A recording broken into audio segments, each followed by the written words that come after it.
Olá, companheiros da Casa do Caminho. É muito bom estar aqui com vocês mais uma vez. Nós vamos trazer as reflexões propostas no Livro dos Espíritos, das perguntas 1010 e 1011, que trata da ressurreição da carne. Está na quarta parte do Livro dos Espíritos, das Esperanças e Consolações. É o capítulo 2, Penas e Gozos Futuros. Nós vamos ler uma página e vamos fazer a prece, depois vamos trazer o nosso pequeno estudo. A página que cabe a esse estudo é de Emmanuel, do livro Caminho, Verdade e Vida, psicografia de Francisco Cândido Xavier, e o título é Vidas Sucessivas. Ela fala assim, Emmanuel fala assim para nós. A palavra de Jesus a Nicodemos foi suficientemente clara. Desviá-la para interpretações descabidas pode ser compreensível no sacerdócio organizado, atento às injunções da luta humana, mas nunca nos espíritos amantes da verdade legítima. A reencarnação é lei universal. Sem ela, a existência terrena representaria turbilhão de desordem e injustiça. À luz de seus esclarecimentos, entendemos todos os fenômenos dolorosos do caminho. O homem ainda não percebeu toda a extensão da misericórdia divina nos processos de resgate e reajustamento. Entre os homens, o criminoso é enviado a penas cruéis, seja pela condenação à morte ou sofrimentos prolongados. A providência, todavia, corrige amando. Não encaminha os réus a prisões infectas e úmidas. Determina somente que os comparsas de dramas nefastos troquem a vestimenta carnal e voltem ao palco da atividade humana de modo a se redimirem, uns à frente dos outros. Para a sabedoria magnânima, nem sempre o que errou é um celerado. Como nem sempre a vítima é pura e sincera. Deus não vê apenas a maldade que surge à superfície do escândalo. Conhece o mecanismo sombrio de todas as circunstâncias que provocaram um crime. O algoz integral, como a vítima integral, são desconhecidos do homem. O pai, contudo, identifica as necessidades de seus filhos e reúne-os, periodicamente, pelos laços de sangue ou na rede dos compromissos edificantes, a fim de que aprendam a lei do amor. Entre as dificuldades e as dores do destino, com a bênção de temporário esquecimento. Graças a Deus.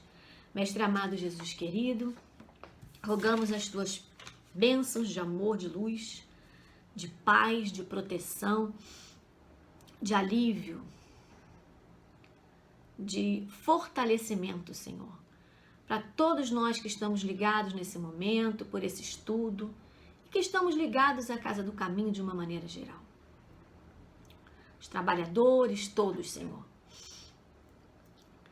que compõem essa casa que é tua. E pedimos as tuas bênçãos especiais.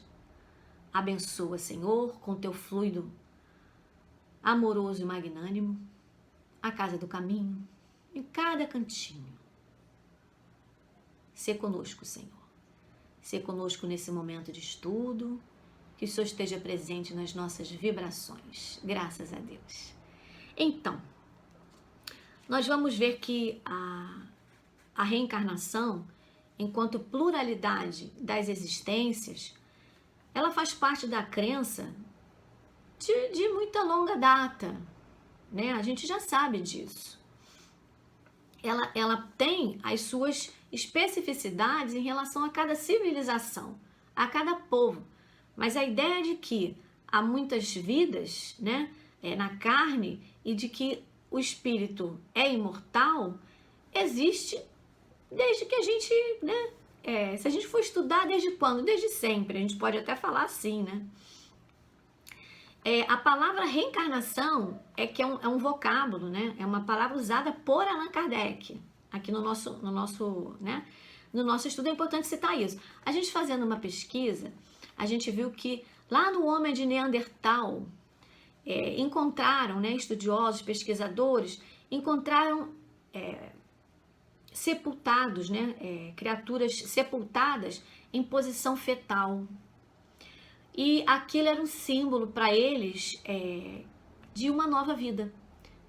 de que aquela pessoa que morreu, sepultada daquela forma, ia poder renascer de novo no seio daqueles que amava, daquele grupo.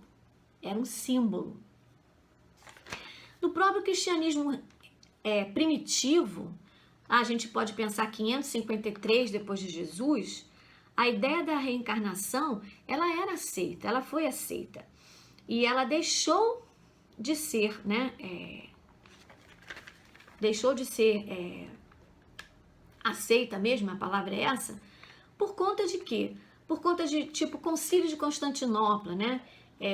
Reuniões, imperadores, imperatrizes, até uma questão de um receio deles de como seria uma próxima vida na carne. Em que condições eles renasceriam? Por orgulho de pensar que poderiam renascer numa vivência, numa experiência carnal de um escravo, por exemplo, né? De vidas mais difíceis, mais dolorosas. Então, já que tinha essa possibilidade, deixava como ressurreição, porque a pessoa, né, naquele entendimento da época, voltaria ao corpo, voltaria à vida com o mesmo corpo, né? E a gente pode lembrar, né? Lembrando, porque a gente já estudou isso, com certeza a gente já estudou isso tudo que a gente está trazendo hoje, a gente está lembrando, relembrando, né? Budistas com a palavra samsara, com seus ciclos reencarnatórios, egípcios, a gente já ouviu falar muito, né? De enterramentos feitos com objetos particulares dos mortos, né? Que levariam para a vida. Outras civilizações que emprestavam até dinheiro, né? Eu te pago na próxima vida, e eles levavam isso a sério, eles acreditavam nisso. Os próprios hindus, que falam em alma, essência eterna, imutável do ser vivo, que viaja por reencarnações.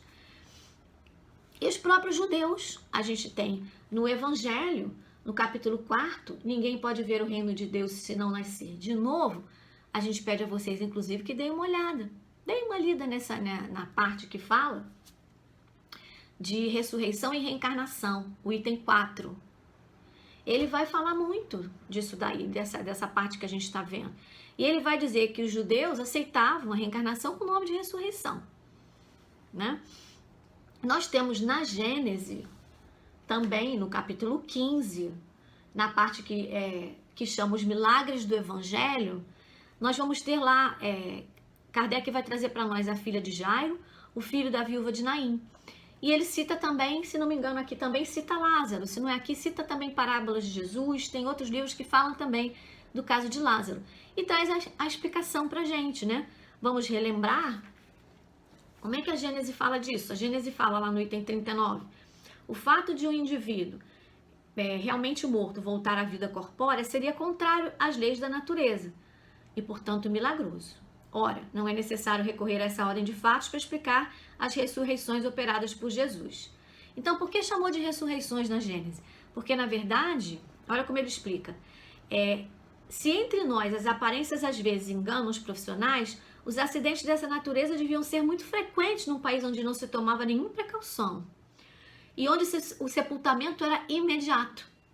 Assim, é provável, Kardec traz assim, que nos dois casos acima, ou seja, ele estava se referindo à filha de Jairo e o filho da viúva de Naim, tá, gente? Tem ocorrido apenas uma síncope e uma letargia.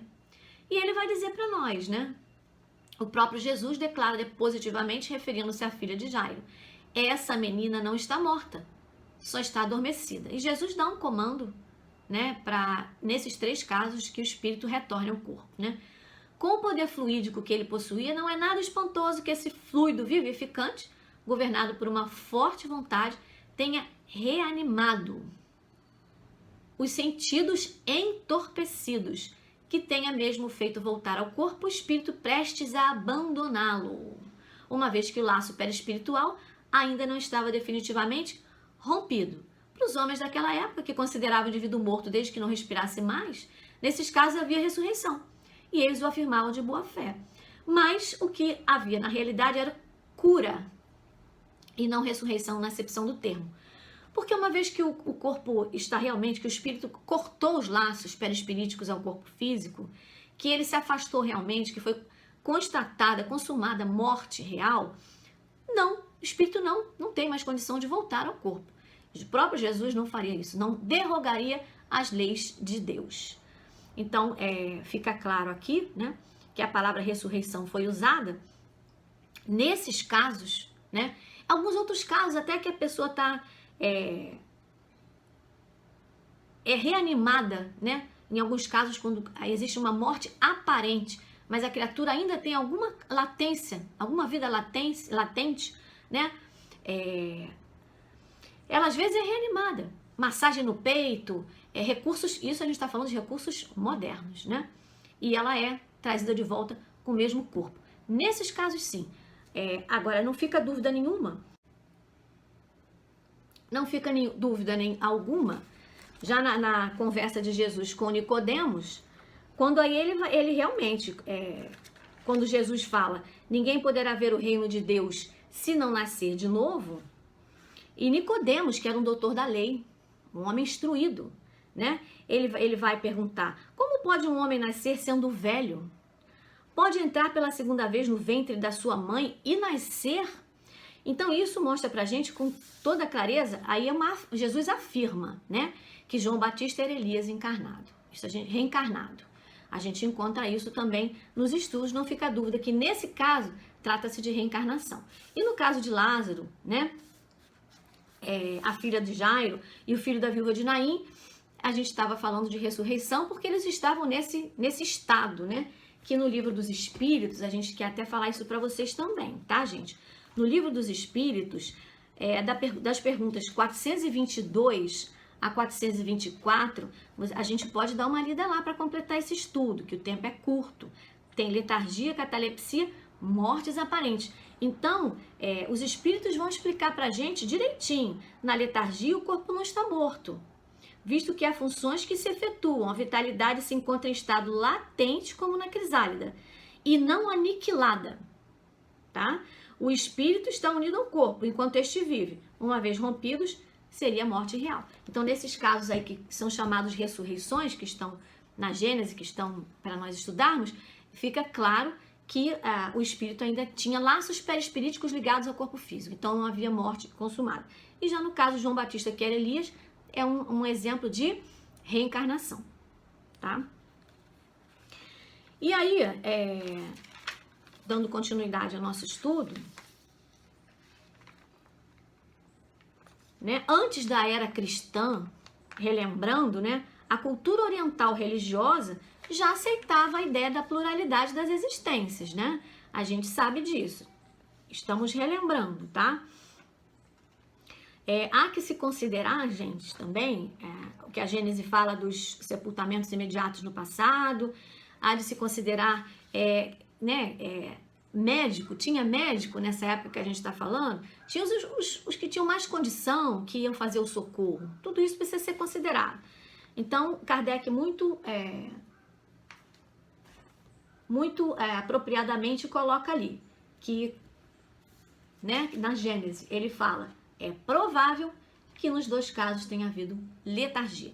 Mas a gente tem um outro caso de letargia muito, muito interessante e muito de ontem, né? Quando a gente tem o caso da médium Ivone do Amaral, também é um caso de letargia profunda. Quando ela tinha apenas 29 dias, ela teve uma tosse e entrou em estado de letargia profunda. E ela já foi dada como morta, né? E ela ia ser sepultada, ela já tinha um caixãozinho e tudo.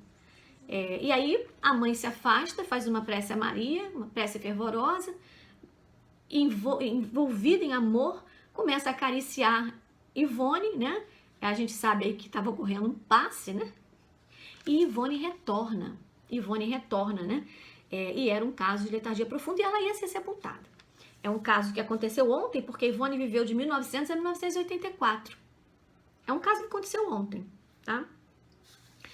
E a gente, Kardec traz também para nós no seu comentário, ele fala dessa questão da ressurreição, da palavra ressurreição, ela está ligada a uma ideia de juízo final. Um tribunal, né, de condenações eternas. Você dorme, depois você em algum momento acorda e todos vão ser julgados, absolvidos ou condenados. E a gente está debaixo da doutrina espírita, né? A doutrina espírita vai falar para nós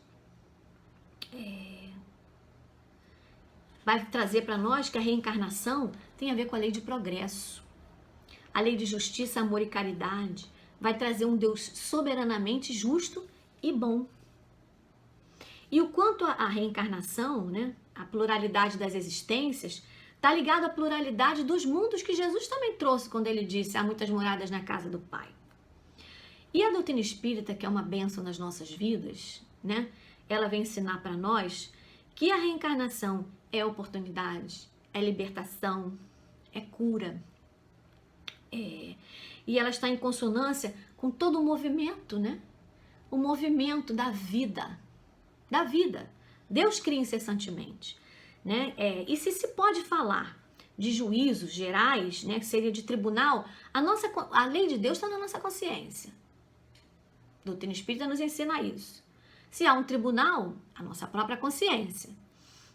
Mas se pode falar em juízos gerais, a doutrina espírita, né, Kardec traz para nós também, que seriam juízos gerais, ou seja, renovação parcial ou total da população dos mundos. Pluralidade dos mundos, pluralidade das existências, com movimentos de grandes emigrações e imigrações dos espíritos, reencarnando de acordo com as suas necessidades evolutivas em um determinado mundo. Capela é um exemplo que a gente sabe também da constelação do Cocheiro, que tinha lá a sua parte da população que já não estava mais em consonância com os valores e com o nível de progresso que aquele orbe havia atingido.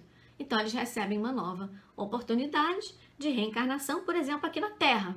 A gente sabe que vieram para cá e vieram impulsionar o progresso, trabalhando por eles através de um trabalho feito ao outro, né, como co-criadores na obra da criação, recebidos por Jesus, amparados, mas recomeçando, né, de onde eles tinham necessidade de recomeçar.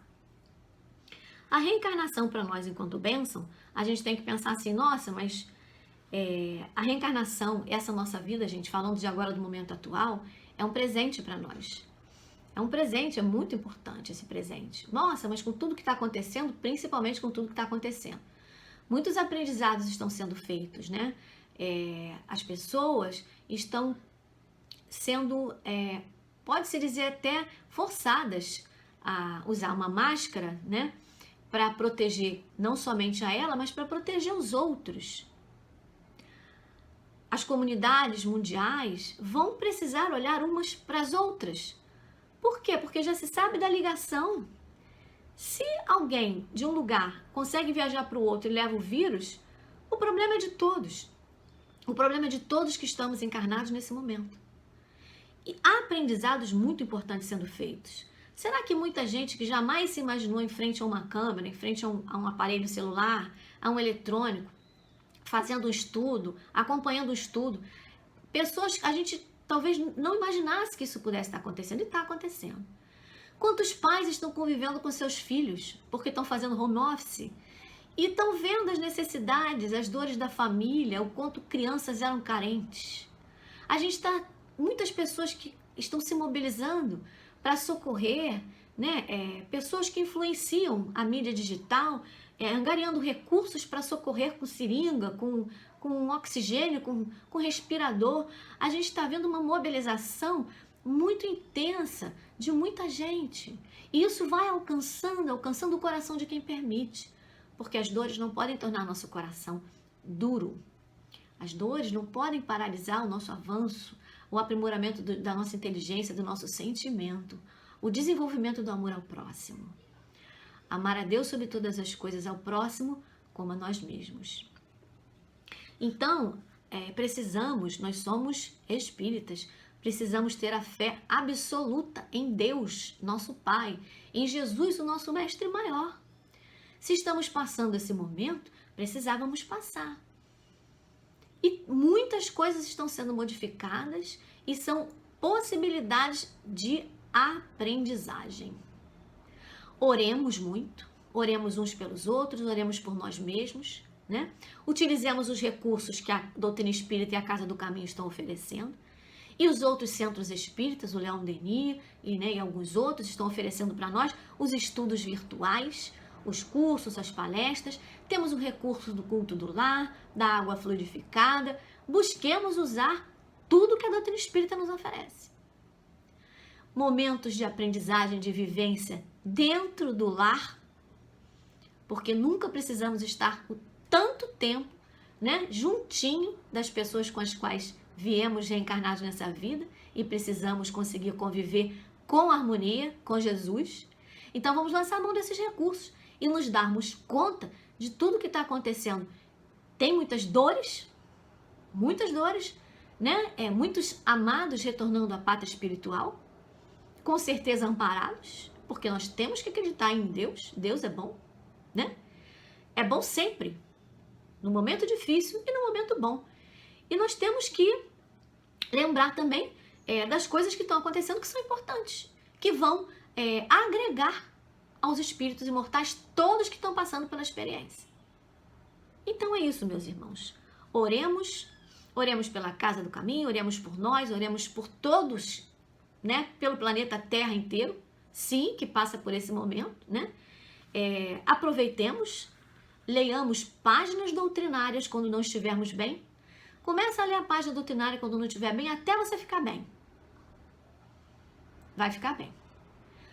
Usemos os recursos disponibilizados para nós. As curas continuam, aquelas que estão no cabimento da lei, aconteceram e acontecem.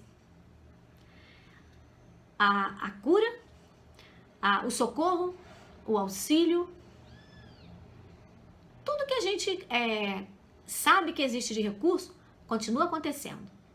Estejamos ligados ao amor de Jesus. Tudo está debaixo do olhar divino. Fiquem bem, um grande abraço para vocês e até a próxima. Graças a Deus. Que Jesus, Maria de Nazaré, os espíritos amigos, Dr. Herman e acima de tudo, Deus nosso Pai, nos abençoe muito. Graças a Deus.